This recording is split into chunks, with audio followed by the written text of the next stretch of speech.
का कारण नहीं हो सकता, पत्नी कभी बंधन का कारण नहीं हो सकती, पुत्र स्वजन सगे संबंधी कभी बंधन के कारण नहीं है।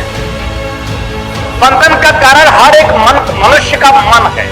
आप फंसे रहना चाहते हो तो फंसे रहोगे, मन आपका है, मालिक आप है। और अगर आप मुक्त होना चाहेंगे तो आप अभी मुक्त हो जाएंगे, उसके भी मालिक आप ही हैं। धर्म अर्थ काम और मोक्ष, धर्मार्थ काम मोक्षार्थ पुरुषार्थ चतुष्टय, धर्मार्थ काम मोक्षार्थ पुरुषार्थ चतुष्टय। धर्म अर्थ काम मोक्ष हमारे भारतीय संस्कृति की धारा में हमारे ऋषियों ने 4 पुरुषार्थ कही। आज के बाद कमजोर मत पड़ना। तुम्हें धर्म कमाना है, तुम्हें अर्थ कमाना है। अर्थ मतलब जानते हो, रुपया पैसा कि नहीं? और तुम्हें जीवन का अर्थ भी कमाना है। ये अर्थ क्या है जानते हो? तुम्हारा तन धन, तुम्हारा मन धन, तुम्हारा प्राण धन, तुम्हारा आत्म धन और तुम्हारा जीवन का परमात्मा धन, परम धन, वो भी तुम्हें कमाना है। धर्म क्या है? हमारे शास्त्रों में लिखा धर्म दया ममता करुणा और प्रेम है।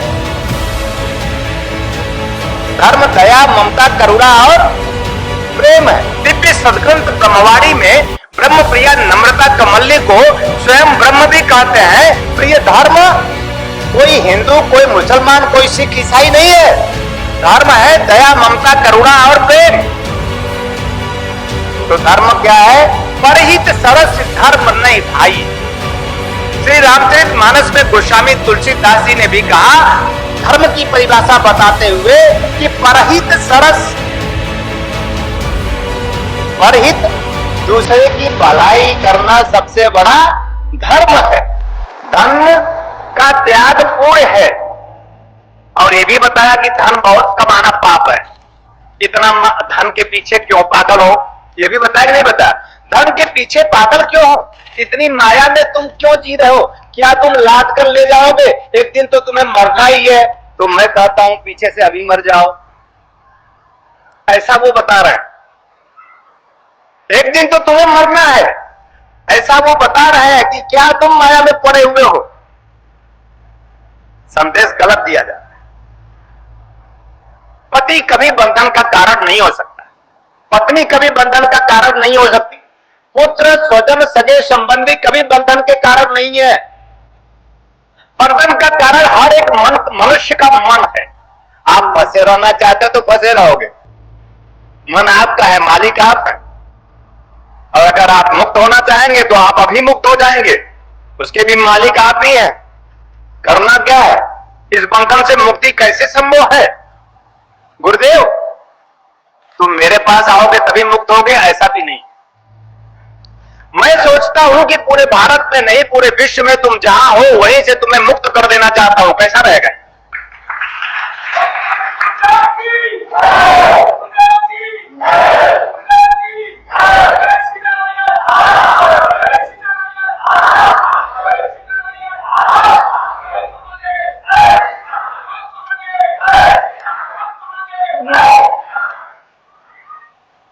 मैं चाहता हूं कि पूरे भारतवर्ष नहीं, पूरे विश्व में तुम जहां हो वहीं तुम बैठे रहो और तुम मुझे सुनो, वहीं तुम बैठे रहो, तुम मुझे देखो, वहीं तुम बैठे रहो। एन केन प्रकारे हमारा तुम्हारा संबंध हमारे तुम्हारे मन से हो, हमारे तुम्हारे प्राण से हो, तो तुम जहां रहोगे वहीं मैं तुम्हें मुक्त आत्मा करूंगा।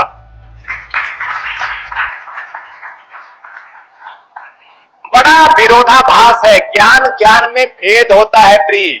लगता है कि ये ज्ञान दे रहा है, पर वो अज्ञान का दाता है। तुम्हें उसने गलत पाठ पढ़ाया, इसलिए तुम्हारे जीवन की एक गति है। तुम खुद भ्रमित रहते हो। एक तरफ लोग कहते हैं धन दान करना पुण्य है, और दूसरी तरफ कहते हैं कि धन माया है। धन कमाना पाप है, फिर दूसरी तरफ कहते हैं धन दान करना पुण्य है। तो पाप का दान कैसे पुण्य हो सकता है?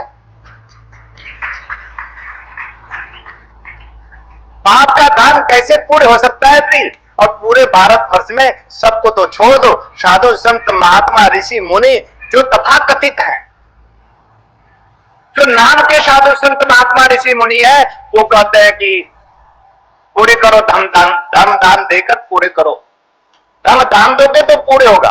और फिर मंच पर बैठ कर कहेंगे कि धन कमाना ही पाप है। हमारे शास्त्रों में ऐसा कुछ भी नहीं कहा। जो कुछ कहा है बहुत ही स्पष्ट कहा है। कहा है कि धर्म अर्थ काम और मोक्ष, धर्मार्थ काम मोक्षार्थ पुरुषार्थ चतुष्टय, धर्मार्थ काम मोक्षार्थ पुरुषार्थ चतुष्टय। धर्म अर्थ काम मोक्ष हमारे भारतीय संस्कृति की धारा में हमारे ऋषियों ने 4 पुरुषार्थ कही। आज के बाद कमजोर मत पड़ना।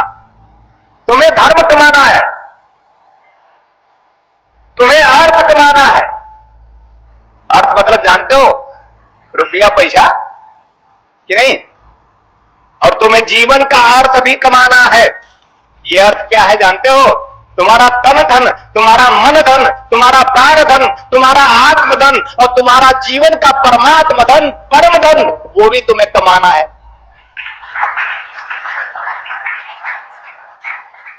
तुम्हारा धर्म तुम्हें कमाना है प्रिय। चतुर्थ पुरुषार्थ में पहला पुरुषार्थ धर्म कमाओ। खूब धर्ममय जीवन जियो। धर्म क्या है भाई? अब धर्म के बारे में क्या बताएं?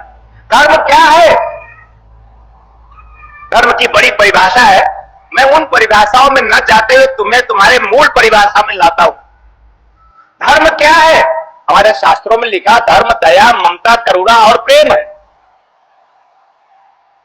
धर्म दया ममता करुणा और प्रेम है। दिव्य सदग्रंथ ब्रह्मवाणी में ब्रह्म प्रिया नम्रता कमल्य को स्वयं ब्रह्म भी कहते हैं। तो ये धर्म कोई हिंदू, कोई मुसलमान, कोई सिख ईसाई नहीं है। धर्म है दया ममता करुणा और प्रेम। तो धर्म क्या है? परहित सरस धर्म नहीं भाई। श्री रामचरित मानस में गोस्वामी तुलसीदास जी ने भी कहा धर्म की परिभाषा बताते हुए कि परहित सरस, परहित दूसरे की भलाई करना सबसे बड़ा धर्म है। केन प्रकार तुम अपने मन में अगर किसी भी जीव मात्र के प्रति उसका अच्छा सोचते हो तो तुम धर्ममय हो।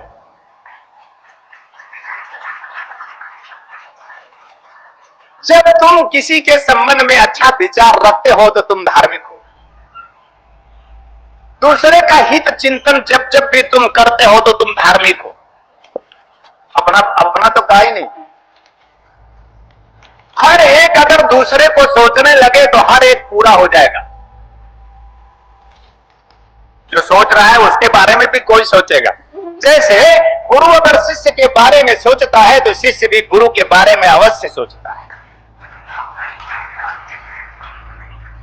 हमारा तुम्हारा रिश्ता गुरु शिष्य का एक रिश्ता है, शाश्वत। इस संसार सागर में सारे रिश्ते नश्वर हैं, अभी है और अभी नहीं होंगे। इन रिश्तों को हम बहुत ज्यादा अहमियत देते हैं, इसलिए कह रहे हैं कि ये नश्वर है। यानी ये तुम्हारे श्वास जब तक तुम में है तब तक ये रिश्ते हैं। तुम्हारे श्वास के बाद ये रिश्ते तुम्हारे साथी नहीं बनेंगे। यहीं पर तुम्हें तुम्हारे गुरु की आवश्यकता पड़ेगी, क्योंकि मृत्यु तुल्य जीवन जब तुम्हें प्राप्त होगा तो बहुत पीड़ा से तुम गुजरना तुम्हें पड़ेगा। और उस मृत्यु तुल्य पीड़ा से तुम्हें बचाने वाला इस संसार सागर में तुम्हारे सगे संबंधी स्वजन नहीं, तुम्हारा सदगुरु होगा।